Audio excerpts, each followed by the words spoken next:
নমস্কার বন্ধুরা, কেমন আছো সবাই? অদ্রিস কুকিং অ্যান্ড ব্লগসে তোমাদের স্বাগতম। আজ হাজির হলাম নতুন আরেকটি রেসিপি নিয়ে। আজ আমি করছি অত্যন্ত লোভনীয় একটি রেসিপি, দুধ সেমাই। মিষ্টি জাতীয় রেসিপি কিন্তু আমরা ঘরে প্রায় করে থাকি। আমাদের কিন্তু ইচ্ছে করে ছোট থেকে বড় পর্যন্ত সবারই যে একটু মিষ্টি জাতীয় খাবার হলে খুব ভালো হয়। তাই আজ ভাবলাম যে মিষ্টি জাতীয় খাবার কি করা যায়। তো বাসায় ছিল সেমাই আর দুধ। তো ভাবলাম ঝটপট একটু কম সময়ের মধ্যে খুবই সিম্পল ঘরোয়া পদ্ধতিতে সেমাইটা করে ফেলি। তো সেমাইটি করার জন্য আমি প্রথমে দুধটা ভালো করে জাল দিয়ে নেব। তো এখানে আমি 1 লিটার দুধ ইউজ করেছি, প্যাকেটের দুধ। তোমরা চাইলে কিন্তু একদম খাঁটি যে দুধটা আছে সেটা ইউজ করতে পারো, অথবা যে ফর্মুলা মিল্কটা পাওয়া যায় পাউডার মিল্ক, সেটা কিন্তু তোমরা ইউজ করতে পারো। তো আমি এই দুধটা একটু ভালো করে জাল দিয়ে নেব। এই প্যাকেট দুধটা অনেকটা ঘন থাকে, এই জন্য বেশি একটা জাল দেওয়ার দরকার নেই, যতটুকু ভালো মতো ফুটিয়ে নেব এই আর কি। তো তার জন্য এবার আমি প্রথমে দিয়ে দিচ্ছি তেজপাতা, আর 4 থেকে 5 পিসের মতো আমি দিয়ে দিয়েছি সাদা এলাচ। এবার আমি ভালো করে দুধটা একটু ফুটিয়ে নেব। তো আমি 5 মিনিটের মতো ফুটিয়ে নিয়েছিলাম। তো দেখো অনেকটাই কিন্তু দুধ শুকিয়ে এসেছে। তো এ পর্যায়ে কিন্তু আমি দিয়ে দেব চিনি। চিনিটা আমি এখানে 75 ml এর এই কাপটা ছিল, তো ওই 1 কাপ আমি পুরোটাই দিয়ে দিয়েছিলাম। তো ফার্স্টে আমি কিন্তু বেশি একটা দেইনি, কারণ আমরা কিন্তু বাসায় অনেকটা কম মিষ্টি খাই। এই জন্য আমি একটু প্রথমে একটু রেখে তারপর মিষ্টিটা দিয়েছিলাম। তারপর চেক করে নিয়ে যখন দেখেছি যে মিষ্টিটা কম হয়েছে, তখন কিন্তু আমি আবার বাকি মিষ্টিটুকু দিয়ে দিয়েছি। তো দেখতে পাচ্ছ আমি একটু কিশমিশ ভিজিয়ে রেখেছিলাম। এটা 5 মিনিটের মতো আমি কিশমিশগুলো ভিজিয়ে রেখেছি, এতে করে আরও ভালো হয়।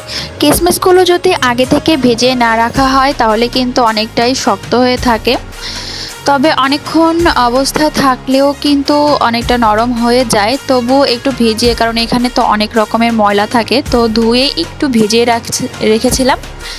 তো এখানে আমি নিয়েছিলাম একটু পেস্তা বাদাম। তোমরা ইচ্ছে করলে তোমাদের পছন্দ অনুযায়ী বাদাম নিয়ে নিতে পারো, যেমন কাজু বাদাম, কাঠবাদাম, তোমাদের পছন্দ অনুযায়ী যেটা ঘরে থাকবে সেটাই তোমরা দিয়ে দেবে, সমস্যা নেই। তো দেখো আমি কিন্তু চিনি যে অবশিষ্ট ছিল সেটাও কিন্তু এইমাত্র আমি দিয়ে দিলাম। তো আমার এটা হয়ে গেছে, আমি নামিয়ে নিয়েছি। তো আরেকটি ফ্রাই প্যান আমি এখানে চুলায় বসিয়ে দিয়েছি। এবার আমি সেমাইগুলো ভেজে নেব। তো এর জন্য আমি আড়ংয়ের এই ডেইরির যে ঘিটা আছে সেই ঘিটা আমি ইউজ করছি আজকে। তো এই ঘিটা কিন্তু অনেক সুন্দর একটা ফ্লেভার আসে, অনেকটা ভালো। তো আমার কাছে খুবই ভালো লাগে এই ঘিটা, তো এই জন্য আমি আজকে এই ঘি ইউজ করছি। তো এখানে আমি 2 চা চামচের বেশি ঘি ইউজ করছি। তো যত বেশি ঘি আসলে দেওয়া যায় এটা তত আরও ভালো ফ্লেভার আসে এবং টেস্টও হয়। তো দেখো এই সেমাইটা আমি ইউজ করছি। তো এই সেমাইটা আমি এভাবে ভেঙে দিচ্ছি। তোমরা কিন্তু আরও ছোট করে ভেঙে দিতে পারো, তো আমার কাছে একটু লম্বা ভালো লাগে, সেজন্য কিন্তু আমি একটু লম্বা রাখছি। তোমরা কিন্তু একদম মিহি ছোট করেও দিতে পারো, এতে করেও কিন্তু অনেকটা ভালো হয়।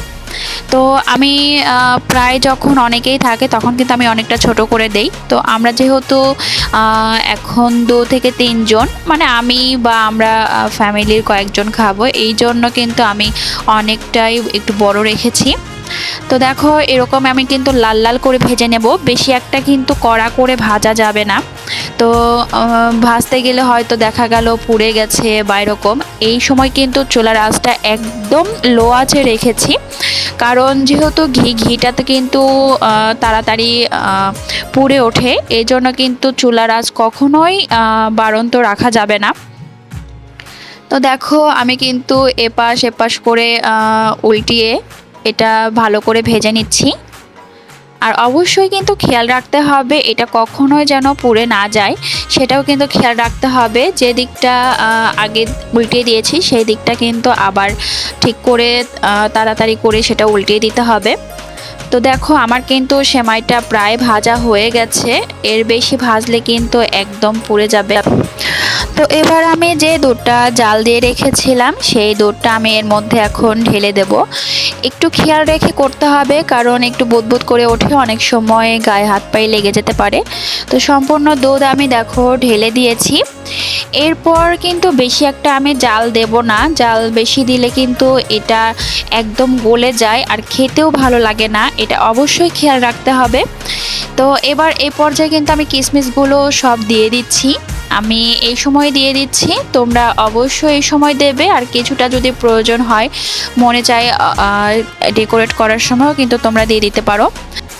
তো এবার একটু এক বলক হবে তখন আমি এবার নামিয়ে নেব। তো হয়ে গেছে দেখো, এবার আমি কিন্তু একদমই আর জাল দেব না। তো চুলাটা আমি কিন্তু অলরেডি অফ করে দিয়েছি, এবার আমি নামিয়ে নিচ্ছি।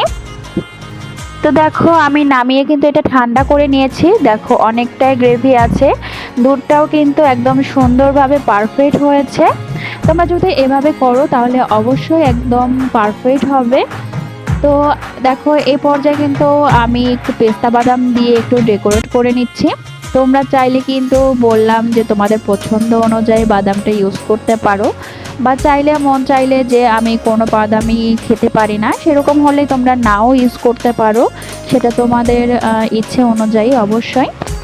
তো দেখো আমার কিন্তু হয়ে গেছে একদম সুন্দর পারফেক্টভাবে দুধ সেমাই রেসিপিটি। তো তোমাদের কেমন লাগলো অবশ্যই কমেন্ট করে জানিও, আর যদি ভালো লেগে থাকে অবশ্যই লাইক কমেন্ট অ্যান্ড শেয়ার করে দেবে বেশি বেশি করে। যারা সাবস্ক্রাইব করে আমার পাশে আছো তাদেরকে অসংখ্য ধন্যবাদ, আর যারা এখনও করনি তাদেরকে বলছি প্লিজ সাবস্ক্রাইব করে আমার পাশে থেকো। আর যারা ফেসবুক পেজ থেকে দেখছো তারা অবশ্যই কিন্তু আমাকে ফলো দিয়ে আমার পাশে থাকবে। তো আজকের মতো বিদায় নিচ্ছি, ধন্যবাদ সবাইকে।